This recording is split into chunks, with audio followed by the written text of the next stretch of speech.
some common formulas to both the cases. இந்த ரெண்டு கேஸ்க்கு நமக்கு காமன் ஃபார்முலாஸ் இருக்கு. அதை நம்ம இங்கே எப்போ பார்க்க போகிறோம், அது என்னென்னு பாருங்க. இப்போ நாங்கள் வந்து என்ன பண்ணுறோம், ஒரு எலிப்ஸ் டயக்ராம் வந்து இந்த கேஸோட டயக்ராம் வரைஞ்சிக்கிறேன். அப்போ தான் நமக்கு எழுதுறப்ப ஈஸியாக இருக்கும்.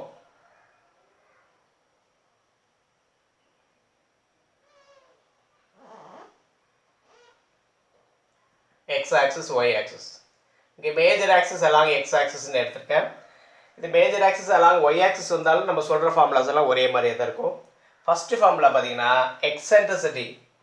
அங்கே வந்து எக்ஸென்ட்ரிசிட்டிங்கிறது நமக்கு எப்படி இருக்குன்னு சொன்னோம், இஸ் ஆல்வேஸ் ஈக்குவல் டு 1. பேரபோலாவை எடுக்கிறப்போ எக்ஸென்ட்ரிசிட்டி இ ஈக்குவல் டு 1ன்னு சொன்னோம்.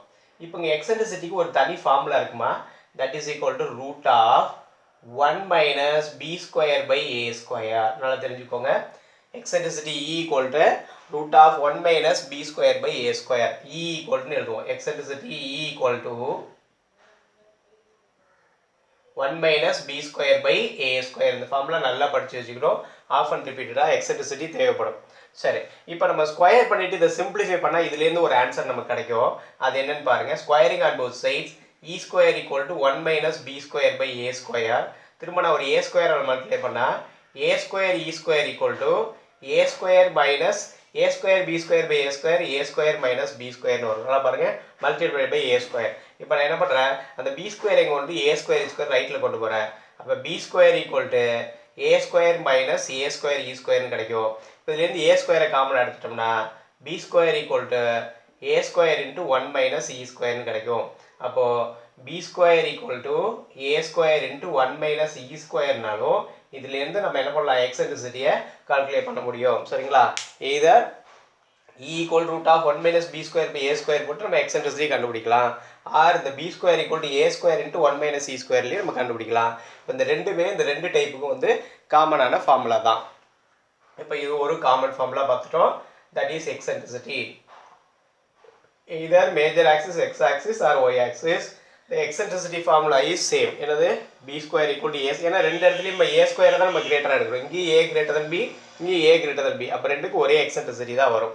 அடுத்து பார்த்தீங்கன்னா distance between center to vertex. இதுதான் நமக்கு vertex a. அப்போ distance between என்ன பண்ணுறோன்னா center to vertex பார்க்குறோம். center to vertex. சென்டருக்கு vertexக்கு எவ்வளோ டிஸ்டன்ஸ் இருக்கும், a யூனிட் டிஸ்டன்ஸ் இருக்கும், ஈக்குவல் டு a.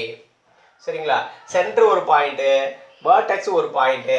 அப்போ CA equal to a, that is equal to root of என்ன பண்ணலாம், ஃபார்முலா யூஸ் பண்ணலாம், x2 minus x1 whole square plus y2 minus y1 whole square use பண்ணி நம்ம என்ன பண்ணலாம், அந்த சென்டர் வேல்யூவை கால்குலேட் பண்ண முடியும். சரி, அந்த டிஸ்டன்ஸை கால்குலேட் பண்ண முடியும். distance between center to vertex னா CA equal to A. இப்போ சென்டர் ஒரு பாயிண்ட், vertex ஒரு பாயிண்ட். அப்போ டிஸ்டன்ஸ் ஃபார்முலாலேருந்து A கண்டுபிடிக்கலாம்.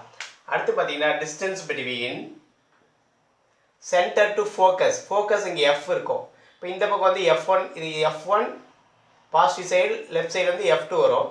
அப்போ எந்த பக்கம் நம்ம கண்டுபிடிச்சாலும் சரி, இதுலேருந்து AE டிஸ்டன்ஸில் இருக்கும். ஃபோக்கஸ் எவ்வளோ டிஸ்டன்ஸில் இருக்கும், AE டிஸ்டன்ஸில் இருக்கும். சென்டர் டு ஃபோக்கஸ் வந்து பார்த்தீங்கன்னா என்ன டிஸ்டன்ஸு, ஏஇ யூனிட் டிஸ்டன்ஸில் இருக்கும். அப்போது distance between centre to foci, centre to focus எந்த ஃபோக்கஸ் பார்த்தாலும் சரி, that is equal to AE. அப்போது சென்டரும் பாயிண்ட்டு ஃபோக்கஸும் பாயிண்ட். அப்போ ஏஇ நம்ம எப்படி கண்டுபிடிக்கலாம், சிஎஃப் ஈக்குவல்னு சொல்லுவாங்க. Centre to focus CF equal to AE. அதுக்கு நம்ம என்ன பண்ணலாம், இந்த டிஸ்டன்ஸ் ஃபார்முலா யூஸ் பண்ணலாம். ஏன்னா சென்டர் ஒரு பாயிண்ட்டு, ஃபோக்கஸ் ஒரு பாயிண்ட்டு. அங்கேயும் நம்ம என்ன பண்ணலாம், x2 minus xn whole square plus y2 minus yn whole square formula use பண்ணலாம். அடுத்து பார்த்தீங்கன்னா டிஸ்டன்ஸ் பிட்வீன் இங்கே ஒரு வேர்டெக்ஸ் இருக்குது, இங்கே வேர்டெக்ஸ் இருக்குது, ஏ இது A dash. Distance between vertices, ரெண்டு வேர்டெக்ஸுக்கு இடையில டிஸ்டன்ஸ் எப்படி இருக்குன்னா A dash is equal to இங்கேருந்து ஒரு ஏ யூனிட், இங்கேருந்து ஒரு ஏ யூனிட். அப்போ டோட்டலாக என்ன வரும், 2a யூனிட்ஸ் இருக்கும். அடுத்து டிஸ்டன்ஸ் பிட்வீன் ஃபோக்கை. இப்போ ஃபோக்கையில் என்னது, F1க்கும் F2க்குள்ள டிஸ்டன்ஸ், ஏக்கும் ஏ டேஷ்க்குள்ள டிஸ்டன்ஸு, இங்கே ஒரு ஏ இங்கே ஒரு ஏ, அப்போ 2 ஸ்மாலே வந்துச்சு. இப்போ இது ஏ யூனிட் டிஸ்டன்ஸில், அப்போ இது ஒரு ஏ யூனிட் டிஸ்டன்ஸ். அப்போ F1 F2 டிஸ்டன்ஸ் பிட்வீன் ஃபோக்கைனா F1 F2 equal to 2 times ஏஇக்கு ஈக்குவலாக இருக்கும். சரிங்க, அதே போல் அடுத்து பார்த்தீங்கன்னா இந்த சென்டருங்கிறது ஃபோக்கஸ் ரெண்டுக்கு மிட் பாயிண்ட் போட்டாலும் கிடைக்கும், வேர்டெக்ஸ் ரெண்டுக்கு மிட் பாயிண்ட் போட்டாலும் கிடைக்கும். Centre equal to mid point of ஃபோக்கையாக இருக்கும். Mid point of foci or that is also equal to midpoint of vertices. vertex ரெண்டு எடுத்து நீங்க மிட் பாயிண்ட் போட்டாலும் சென்டர் கிடைக்கும். அதே போல ஃபோக்கை ரெண்டு எடுத்து மிட் பாயிண்ட் போட்டாலும் நமக்கு என்ன கிடைக்கும்? சென்டர் கிடைக்கும். இது ஒரு முக்கியமான ரிசல்ட். அப்போ centre equal to mid point of foci and centre equal to mid point of the vertices நம்ம சொல்ல முடியும்.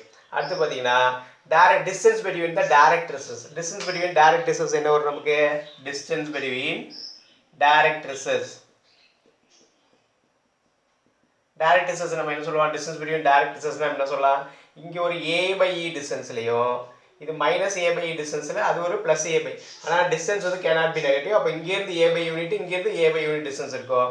அப்ப distance between directricesனா 2a by e க்கு ஈக்குவலா இருக்கும். 2a by e க்கு ஈக்குவலா இருக்கும். அந்த ஃபார்முலாஸ்க்கு அப்புறம் நீங்கள் இந்த ஃபார்முலாஸை கொஞ்சம் தெளிவாக இருக்கணும். புரியுதுங்களா? இப்போ இது ரெண்டையும் நீங்கள் கலெக்டிவாக தெரிஞ்சிட்டிங்க அப்படின்னா உங்களுக்கு ஈஸியாக சம்முக்குள்ளே போகிறப்ப டக்குன்னு ஐடியாஸ் கிடைக்கும். கொடுத்துருக்க இன்ஃபர்மேஷன் வச்சு நம்ம சம்மை ப்ரொசீட் பண்ணுறதுக்கு இது எல்லாமே தேவையான ஃபார்முலாஸு. அப்போ இது வந்து காமன் ஃபார்முலா. இந்த ஃபார்முலாஸ் எல்லாமே நீங்கள் டைப் 1ஆக இருந்தாலும் டைப் 2ஆக இருந்தாலும் ஒரே ஃபார்முலா தான். ஆனால் அந்த சென்டர் வெர்டெக்ஸ் ஃபோக்கஸில் மட்டும் டைப் 1க்கும் டைப் 2க்கும் ஆக்சிஸை பேஸ் பண்ணி வேரி ஆகும். பட் இந்த ரிசல்ட்ஸ் எல்லாமே என்னது? Common results to both ellipse. சரிங்களா? டைப் 1 டைப் 2க்குமே காமனாக இருக்கும்.